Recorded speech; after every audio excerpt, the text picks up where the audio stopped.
Hi hello everyone, welcome to grace cakes and bakes. ఎలా ఉన్నారండి మీరందరూ? ఐ హోప్ మీరందరూ చాలా బాగున్నారని నేను కోరుకుంటున్నాను. ఈ వీడియో వచ్చేసి బనానా కప్ కేక్స్ అండి, అంటే మఫిన్స్ కూడా అంటారు కదా, చిన్న చిన్న బనానా కప్ కేక్స్ ఎలా చేయాలో ఇంట్లోనే ఈజీగా, మైదా లేకుండా, షుగర్ లేకుండా, without oil banana cup cakes చిన్న చిన్న ట్రిక్స్తో ఎలా చేయాలో వీడియోలో చూసేద్దామండి. ఇక్కడ నేను 5 బనానాస్ తీసుకున్నాను. అంటే నేను కొంచెం బాగా రైప్ అయిన బనానాస్ తీసుకున్నాను. బాగా రైప్ అయిన బనానాస్ మాత్రమే తీసుకోవాలి. 5 తీసుకున్నాను. మీరు కావాలనుకుంటే 2 తీసుకున్నా చాలండి. నేను ఎక్కువ కొంచెం జ్యూసీగా స్పాంజీ వద్దు అని నేను 5 తీసుకున్నాను. అక్కడ వీడియోలో స్కిప్ అయిపోయిందండి. నేను 1 ఎగ్ వేసాను, 1 టేబుల్ స్పూన్ హనీ కూడా వేసాను స్మాష్ చేసుకున్న తర్వాత. ఆ వీడియో కనిపించలేదు, మిస్ అయిపోయింది ఆ బిట్. ఆ తర్వాత 1 కప్ అనేది ఇలా జాగరీ పౌడర్ ఉంటుంది కదండి, బెల్లం పౌడర్, అది వేసుకోండి. నా దగ్గర బెల్లం పౌడర్ లేదని చెప్పి నేను ఏం చేశానంటే బెల్లంని తురుముకొని 1 కప్ వేసుకొని ఇలా బాగా విస్కర్తో బీట్ చేసుకున్నట్టు కలుపుకున్నాను.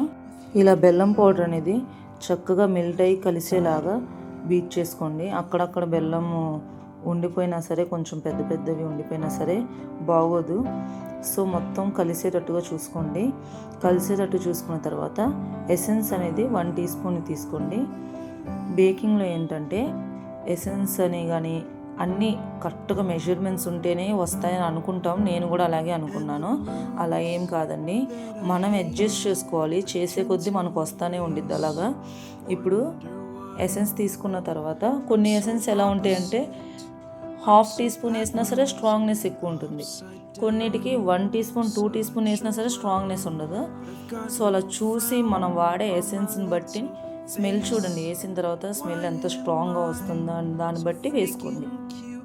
ఏదైనా సరే అంతే.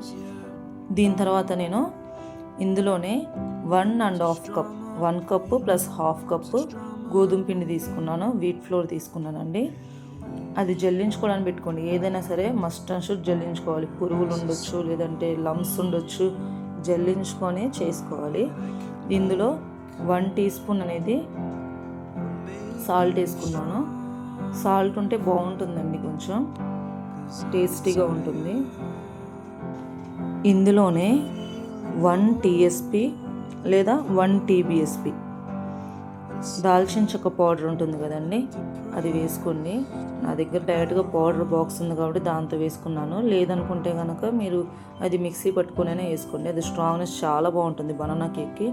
ఇందులో నేను 2 టేబుల్ స్పూన్ అనేది కోకో పౌడర్ వేసుకున్నానండి.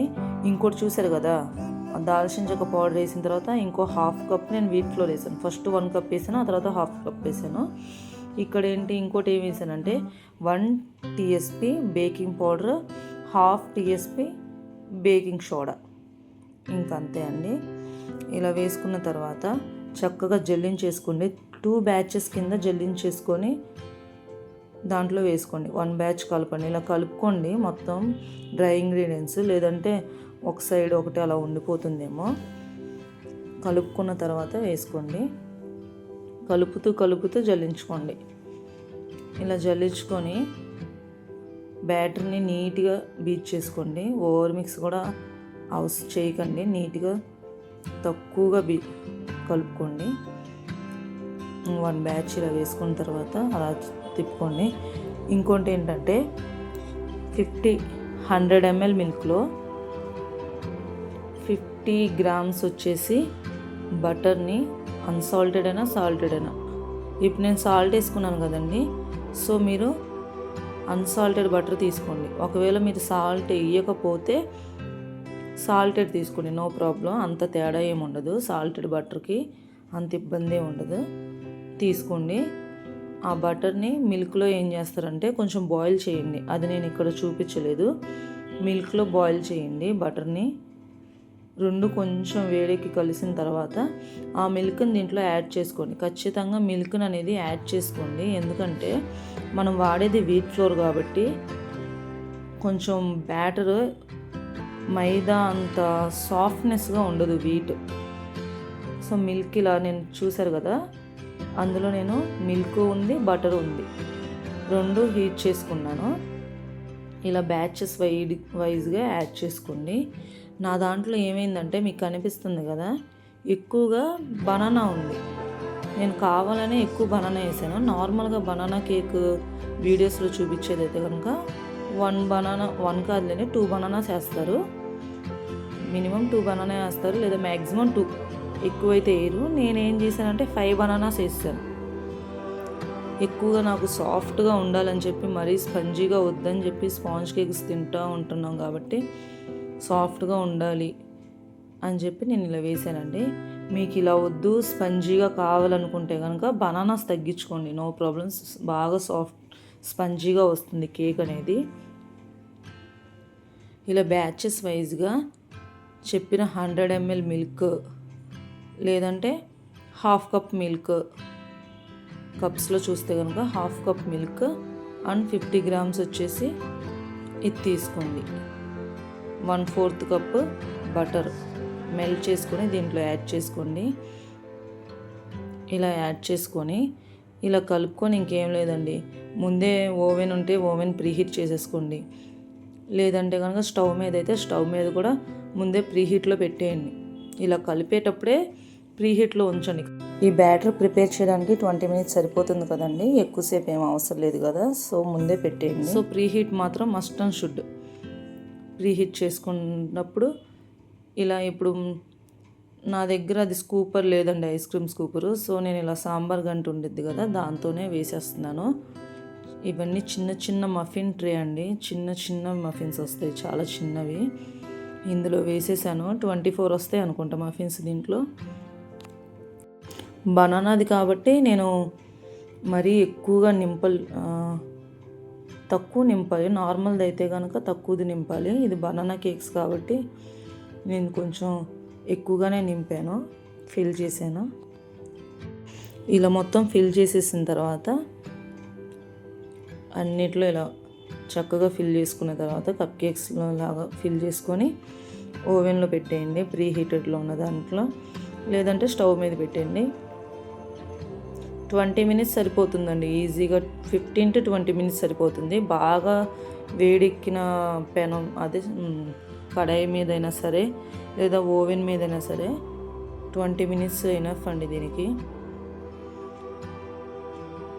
ఇలా బ్యాటర్ అంతా పెట్టేసి కొంచెం ట్యాప్ చేసి నేను పెట్టేశాను. ఓవెన్లో పెట్టేసిన తర్వాత ఇది మిగిలింది కదండి, దీన్ని ఏం చేశానంటే బ్రెడ్ మోల్డ్ ఉంటుంది కదండి, దానికి కూడా కొంచెం ఆయిల్ అప్లై చేసేసి ఇంకా దాంట్లో వేసేసి బేక్ చేసేసాను. బనానాస్లో ఏంటంటే అండి, నేను మఫిన్స్లోనే వేసేదాన్ని చాక్లెట్స్, కానీ మా చిన్న పాప చాక్లెట్స్ది అంత ఇష్టపడదు. తను చాక్లెట్స్ వద్దని చెప్పిద్ది, ప్లెయిన్గానే ఇష్టం తనకి. సో తను తిందని చెప్పి నేను చాక్లెట్స్ వేయలేదు. మా పెద్ద పాప నేను తింటాము చాక్లెట్స్ బాగానే. సో ఇందులో డార్క్ చాక్లెట్ అనేది నేను కట్ చేసుకొని వేసేసాను. డార్క్ కాంపౌండ్ ఉందండి, అది కట్ చేసుకొని ఇందులో యాడ్ చేసేసి అది ఇవ్వంగానే ఇది కూడా నేను ఓవెన్లో పెట్టేశాను. టైం చెప్పలేదు కదండి, ఓవెన్ అయితే కనుక ఫస్ట్ ప్రీహీట్ చేసేటప్పుడు 220 degrees దగ్గర ప్రీహీట్ చేయండి, 15 minutes 20 minutes. ఆ తర్వాత వెంటనే మనం దీంట్లో పెట్టంగానే బాటమ్ రాడ్ ఆన్ చేసేసి 180 degreesకి బేక్ చేయండి. 15 to 20 minutes చాలు, మీ ఓవెన్ కెపాసిటీ బట్టి చూసుకోండి. 15 to 20 minutes అవ్వగానే టూత్పిక్తో గుచ్చితే తెలిసిద్ది కదా, క్లీన్గా వస్తే కనుక కంప్లీట్గా అయిపోయినట్టు. ఇదిగోండి ఇలాగ అయిపోయింది. బనానాస్ ఎక్కువ ఉండడం వల్ల ఏంటంటే, చెప్పాను కదండి ముందే, అంత ఫ్లఫీగా అయితే రాదు అని. అయినా చాలా టేస్టీగా ఉందండి, మీరు ఖచ్చితంగా ట్రై చేయండి. ఏంటివి ఇలా ఉన్నాయి, పొంగలేదని అనుకుంటున్నారేమో, చెప్పాను కదా ఇవి పొంగలేదు. పొంగవని కాదు, నేనే కావాలని చెప్పి ఎక్కువగా బనానాస్ వేసాను. సో నాకు ఇలాగ ఉంటేనే బెస్ట్ అని చెప్పి పిల్లలకి అని చెప్పి నేను ఇలా చేశాను. చూడండి, అప్పుడు వేడిగా తీసాను కదా, అప్పుడు అందుకే పొగలు వచ్చినాయి. ఇప్పుడు కొంచెం కూల్ అయిన తర్వాత తీసాను. జాగరీ పౌడర్ వల్ల, వీట్ ఫ్లోర్ వల్ల ఇలా చాలా సాఫ్ట్గా ఉంది అసలు. ఎంత బాగున్నాయి అంటే చాలా బాగున్నాయి, నిజంగా చాలా బాగుంది. ఇలా ఉన్నాయి ఏంటి అని అనుకోకండి, ట్రై చేయండి. ట్రై చేసిన తర్వాత అప్పుడు కామెంట్ చేయండి ఎలా వచ్చాయో. ఖచ్చితంగా నిజంగా బాగుంటుంది. అంత టేస్టీగా ఉన్నాయి. కంప్లీట్ కూడా అయిపోయాయి ఇప్పటికీ. ఈ వీడియో అప్లోడ్ చేసే టైంకి అయిపోయింది కూడా. ఇది నేను తీయంగానే స్పంజీగా ఉన్నాయని చూపించడానికి చేశాను. చూసారా ఎలా ఉందో?